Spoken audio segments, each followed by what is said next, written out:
On avait un certain nombre de salariés qui venaient nous voir en disant « j'ai une idée, j'ai un projet, je voudrais la mettre en place, je voudrais devenir un entrepreneur ». Et donc le porteur d'idées, il se disait « bah oui, mais moi on me double toujours parce qu'au début, j'ai pas de revenus, je suis trop petit ». Donc on a imaginé finalement que ces projets pouvaient être mis à l'abri, coucounés un peu dans un espace dédié, parce que on n'avait pas envie de voir de l'essaimage, on avait envie de profiter Orange de ce business-là, ça fait partie de notre cœur de métier. C'est comme des startups, on veut que les règles soient les mêmes, que les méthodes soient les mêmes. Voilà, donc c'est un peu la genèse de l'intrapreneuriat. Au sein du groupe, on a mis en place 4 façons de développer son projet. La première, c'est l'amélioration continue. Après, il y a le mur d'idées, c'est-à-dire qu'on est tous des innovateurs, on a tous des idées. La troisième façon, c'est de dire j'ai envie de lancer un défi, je suis en charge d'un projet, c'est tout nouveau, et je vais interroger l'entreprise pour savoir si les salariés, mes collègues, ont des idées. Et puis la quatrième façon, c'est l'intrapreneuriat. Donc ces 4 piliers forment le programme OSE, qui est le changement de culture du groupe, comment chacun peut oser et comment nous sommes tous des innovateurs. On a d'abord une présélection, on avait 90 dossiers dans la dernière présélection. À l'issue de ça, il y a un certain nombre de candidats qui sont retenus et au bout de 4 semaines, un jury qui va retenir 4 dossiers. Et là, on part sur une aventure de 6, 12, 18 mois en fonction de la maturité du sujet avec sa business unit porteuse, sponsor, et pour aller vers le produit final.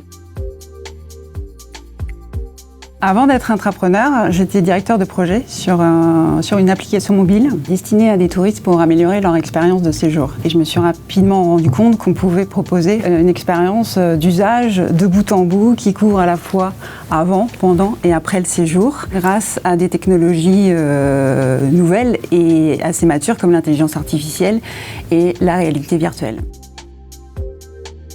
Pour moi, le projet Wookilé a commencé le jour où on m'a volé mon vélo. Et j'ai cherché un petit peu autour de moi qu'est-ce que je pouvais faire pour éviter que ça se reproduise, ou au moins que je puisse le retrouver. Je me suis dit, je travaille chez Orange, il va y avoir des moyens de localiser mon vélo. Et en fait, j'ai rien trouvé qui m'allait. Donc je me suis dit, c'est un super défi pour moi. Et donc je vais faire moi-même. On fait confiance beaucoup plus à l'intrapreneur.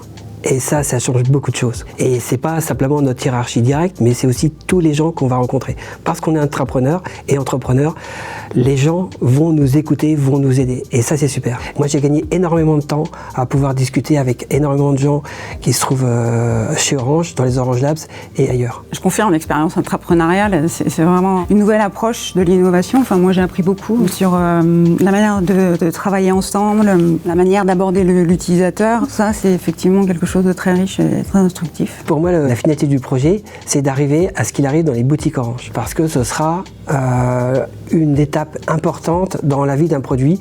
Il aura ses utilisateurs. Moi, mon objectif final, c'est effectivement d'en faire un vrai produit commercial. C'est vraiment l'ambition de l'intrapreneuriat. C'est pour faire, après, un produit Orange, alors qui trouvera tous ses clients, des petits, des gros, de B2C, B2B, tous les marchés. Mais c'est de faire en sorte que ça fasse partie de notre portefeuille, quelque part, pour un segment de projet. Alors, qu'est-ce que je peux vous dire? Qu'est-ce que je peux vous souhaiter? Soignez votre go-to-market, c'est majeur. Comment je vais voir mon premier client avec un produit fini? Il faut comprendre la psychologie des forces de vente et penser bout en bout. Pensez facilité, faites tester à qui vous voulez pour que ça soit simple. Voilà, donc le go-to-market, n'oubliez jamais, le produit il est magique, mais si on ne l'apporte pas dans un écran jusqu'au marché, ça ne marchera pas. Merci. Merci.